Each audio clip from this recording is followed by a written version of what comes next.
shots. I thought the defense set the tone there, and then also to be tested there in that third quarter, they went on a 19-4 run with a new group.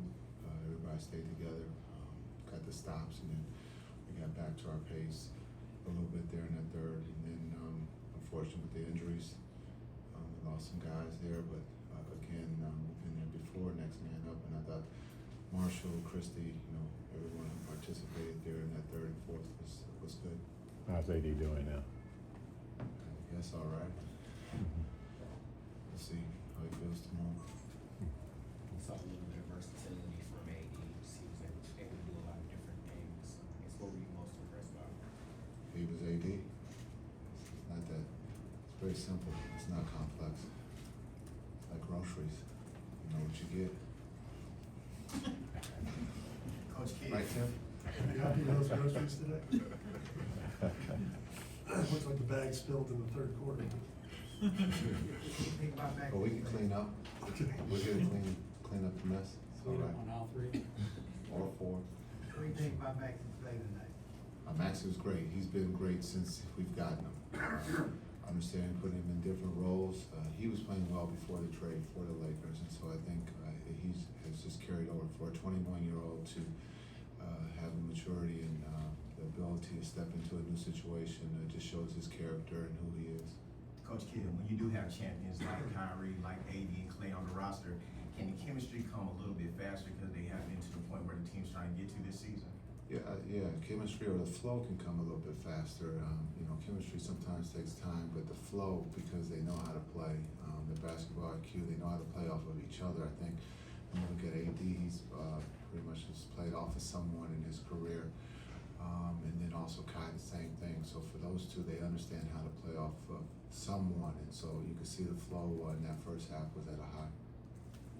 First home game for you without Luka. What was today like for you? Was it just another day, or was it a No, little bit different? it's weird. It is weird. As everybody wants to talk about, the trade. Yeah, it's different, and we got to, keep pushing forward. And so it was weird, but understanding the business of basketball happens, and you got to play the games. And so we, as a group, you've seen this group has never complained about, no one's complained about minutes. But just understand this group plays when it's tip off, they come out and they play hard. And unfortunately, sometimes we do lose, but this group never complains about it. We keep pushing forward, we keep learning about ourselves, and hopefully at some point we could be healthy and see what happens. When you have this sort of a situation, is there a kind of a galvanizing effect? When there's protests outside the arena and all that kind of stuff, it's kind of, you guys in that locker room's about all you got. Yeah, it's kind of cool. We're not outside, so the only way we know about the protests is from you guys. So that's the way the game is played. We play the game inside. We're not playing the protests. We're not outside playing.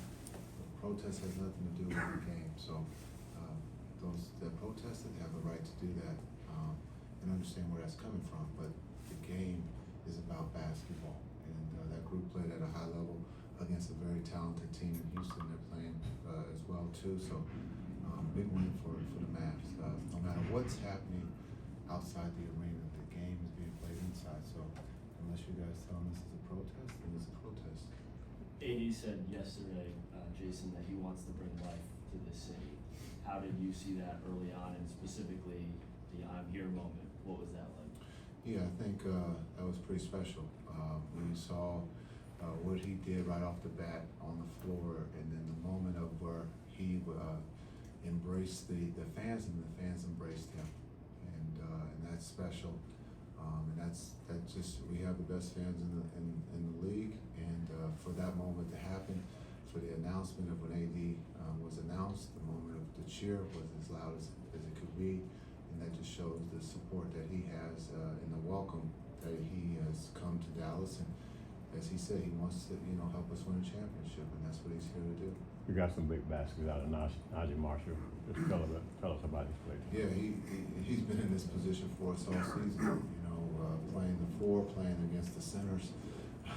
And so I thought he came up with some big shots and some big plays for us on both ends, and that's just who he is. He competes. He's not scared of the moment, so I thought he was very big for us when things were going the other way. Christie had earned a role in LA primarily due to defense and kind of carved out a reputation as a defender. How would you describe his offensive game, and does he maybe remind you of anybody on that end? Yeah, I thought he had a big three for us tonight. I think just the moment, he's not scared as a 21-year-old. It's pretty special that his maturity of understanding the game, the time, the moment. He's not afraid to guard the ball. He competes on both ends, and so he earned a role in LA, and he's earned a role quickly here with us, and so it's kind of cool to see. What is it about that double big lineup that just changes or unlocks things for you guys defensively? Yeah, I think you saw that tonight with some of the guys that normally will drive the ball. They stayed on the perimeter, shot threes, and trying to contest, and those were all pretty much contested threes. When you have someone like AD, he just changes the game because his ability to weak side block or on ball block, and you saw that in the post against Segun. He had some blocks, even when I thought he was beat, he recovered and came up with some big blocks. But just to be able to have Gaff and AD down there, it just protects the paint at a high level, and it puts a lot of pressure on the perimeter to do their part, and that's to make sure the ball finds inside the 3-point line and finds it in the paint, so those two can take care of business. We saw Houston make an adjustment in the second half and go with their double big. Do you see that, foresee that being a common kind of adjustment that teams will go to in the way that you go? Yeah, I thought they went big to try to get Segun the ball, so Adams was a playmaker. We'll live with Adams shooting the ball. So, that they went to their two bigs to see if that was gonna have an effect. And so, we'll live with that, and we'll take advantage of it on the other side.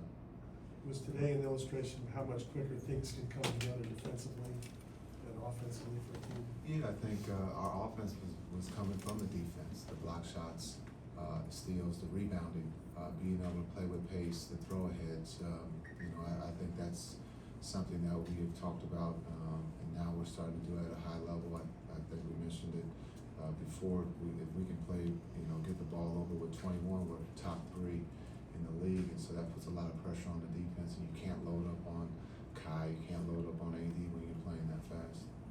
What does that say about this team? We had 65 points at the halftime, and Kyrie only had 2. Kai was just being patient. He understood the moment, and that's what Kai is, his basketball IQ. Also, he's been in this situation before, and so Kai understands when it's time to go. And I thought he did a great job in that first half of letting others play, and luckily that was the case because we needed him for every minute there in that second half, especially with AD out. When you were at Berkeley, did you engage in any protests? Once in a while. Jason. How were they? They were great. I just joined. I didn't know what they were protesting, but I was all about it. I didn't have to go to class. Not promoting not to go to class. So people will take that the wrong way too. So this is a sensitive time, so I have to be careful what I say. I went to class, but it was cool to see some of the protests. Only 5 turnovers tonight. How you feel about that? That's great. We need that. Especially if you're going to play fast and you can take care of the ball.